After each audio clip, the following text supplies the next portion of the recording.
Պարոն Խաչատրյան, ձեր ասածը հետաքրքիր կերպով այսպես զուգորդվեց նրա հետ, ինչ ես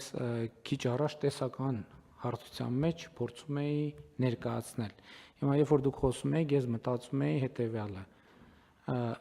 Երևանի պետական համալսարանը պետք է սովորի օգտագործել սուպեր համակարգիչ։ Հասկանում եք։ Շատ պարզ բան է։ Երևանի պետական համալսարանը պետք է սովորի։ Եթե սովորական պայմաններում ուղղակի ասես Երևանի պետական համալսարանը պետք է սովորի, քարը, փետը, աթոռները, նստարանները կառնեն, կընկնեն հետևից։ Բայց ես շնորհակալ եմ այս դիտարկման համար, որովհետև ասցիք մի բան, որը որևէ առարկության չի կարող դիմանալ։ Երևանի պետական համալսարանը, այդ թվում կրթության, գիտության, մշակույթի և սպորտի նախարարությունը,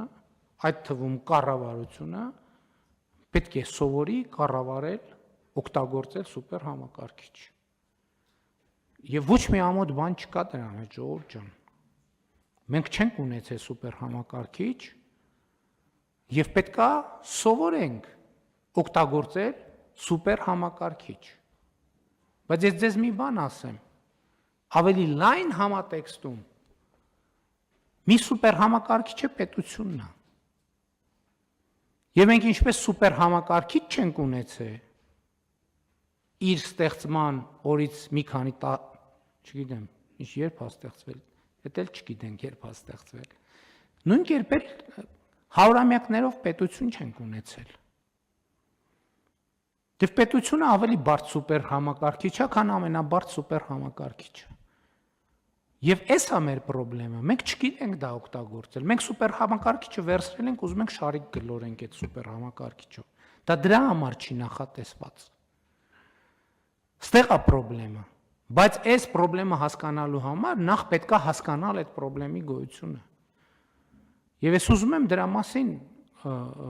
մենք ավելի շատ մտածենք։ Մտածում ենք, ես չեմ ասում չենք մտածում, մենք ըստ էության մեր աշխատանքային մանավանդ այս տարի, որ մենք սկսել ենք ֆորմատը նախարարությունների հաշվետվությունների բանը ֆորմատը փոխարինել ենք ռազմավարությունների կատարման ընթացքի հաշվետվությունների ֆորմատով, այս ուղղությունը, բայց էլ եմ ասում, այդ պետք է մենք մեզ խոստովանություն, այս խոստովանությունը մեզ անենք։ Բոլորս, բոլոր պաշտոնյաները, եթե մենք մեզ չասենք, որ մենք ինչ որ բան չգիտենք, եւ շատ բան չգիտենք, մենք բան չենք անի, չենք ապահովի առաջընթաց ու զարգացում։ Եվ իսկապես շատ արժեքավոր դիտարկում էր ու բարդ լուծելի ընդ որում։ Այդ բոլոր ստանդարտները, որ ասում եք, այդ լրիվ մեզ համար անծանոթ բան է։ Ամոթ բան չկա։ Եթե կան 1-2-3 կլինեն, իմիջիայլոց ոլորտում կլինեն մասնագետներ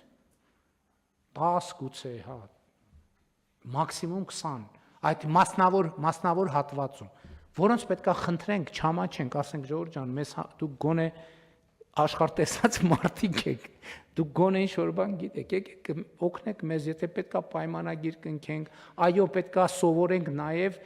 գիտելիքի համար մարդկանց վճարել, խորհրդատվության համար վճարել, բայց իմանալ ում եւ ինչի համար վճարել, որպեսզի այս բոլոր ստանդարտները ունենանք, հակառակ դեպքում չենք ունենա։ Չնայած ենթադրում եմ, որ մեզ վաճառած ընկերությունը ինքը նաև զուգահեռ ծառայություններ առաջարկում է, բայց մեկը դա մեր սուպեր համակարգիչն է արդեն եւ մենք պետք է սովորենք դրանից ստանալ այն արդյունքը, որը ուզում ենք ստանալ։ Շատ լավ հարցը դրվում է քվեարկության, ովքեր են դեմ որոշման ընդունմանը, դեմ չկա, որոշումն ընդունված է, հարգելի գործընկերներ, մեր նիստի օրակարգը սպառված է, բայց ես մի հարց էլ ունեմ դռնբաց ռեժիմում քննարկելու։ Ես ուղղակի ուզում եմ մի նամակ ընթերցել, որը ստացել եմ քաղաքացուց, ում հետ այս մեր շրջանառության հարկի հետ կապված այն ամենաբուրըն օրերից ես անձամբ չեմ ճանաչում, էլեկտրոնային փոստով անդադ նամակագրության մեջ ենք եւ որոշ նամակներ հասցեագրել եւ վերահասցեագրել եմ, ուղղակի այս նամակը ուզում եմ ընթերցել ոչ մի բան նկատի չունենալով ու մեր խոստմանը համաձայն, որ մենք պետքա բան անենք, ուղեկցենք process-ը հասկանալու համար, թե իրենց ասած փաստարկներից որն է ճիշտ, մեր ասած փաստարկներից որն է ճիշտ, խոսքը վերաբերում է շրջանառության հարկի այն փոփոխությանը, որը մենք 2025 թվականի հունվարի 1-ից ներդրեցինք։ Հիմա ինչ է գրում քաղաքացին։ Ազգանուն անունը չեմ կարդա, Մկրտումյան ազգանունով։ Հարգելի պարոն Փաշինյան, կրկին դիմում եմ ձեզ, որովհետև այլ կառույցներին ում ուղղել եմ հարցերս մնացել են անպատասխան։ Ավարտվեց 2025 թվականի առաջին եռամսյակը եւ ըստ օրենքի շրջանառության հարկով աշխատող անհատ ձեռնարկատերերը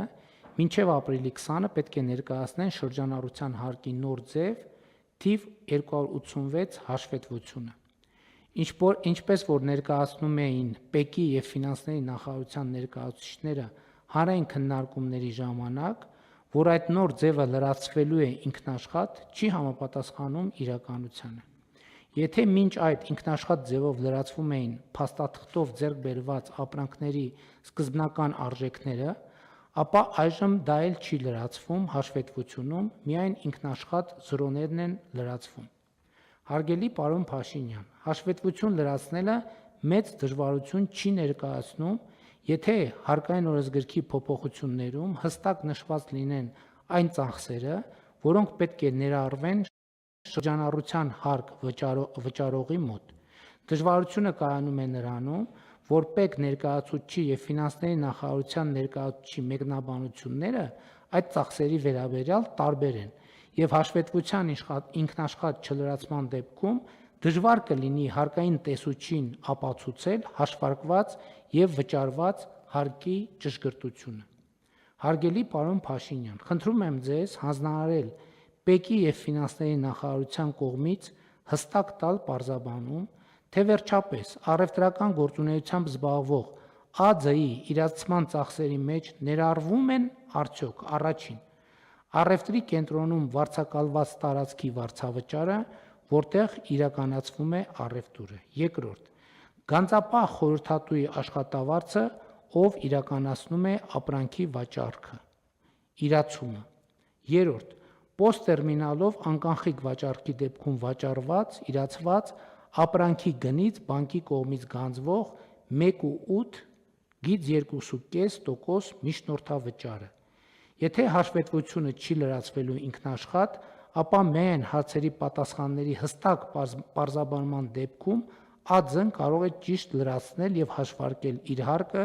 եւ հետագայում խնդիրներ չունենալ հարկային տեսուչների հետ ստուգումների ժամանակ։ Հարգանքով Մկրտումյան։ Հարգելի գործընկերներ, ես այս ընթերցեցի, որովհետեւ վերահասցրագրել էի խնդրելով տալ այս նամակի պատասխանը, այսօր առավոտվա դրությամբ այդ պատասխանը չեմ ստացել։ Խնդրում եմ մինչև կառավարության հաջորդ նիստը պատասխանը ձևակերպել, որպեսզի ես նույն ձևաչափով քաղաքացու պատասխանը հրապարակեմ։ Հաջորդ կառավարության նիստին։ Սա հետ կապված է, չէ՞ մի րոպե էլ սպասեք։ Պարզա խնդիրը ֆինանսների նախարարության եւ այսինքն էլի կարճ կոնկրետ նույն հստակությամբ պատասխանում ենք, ես որ պատասխանը կարդամ կառավարության նիստի վերջում։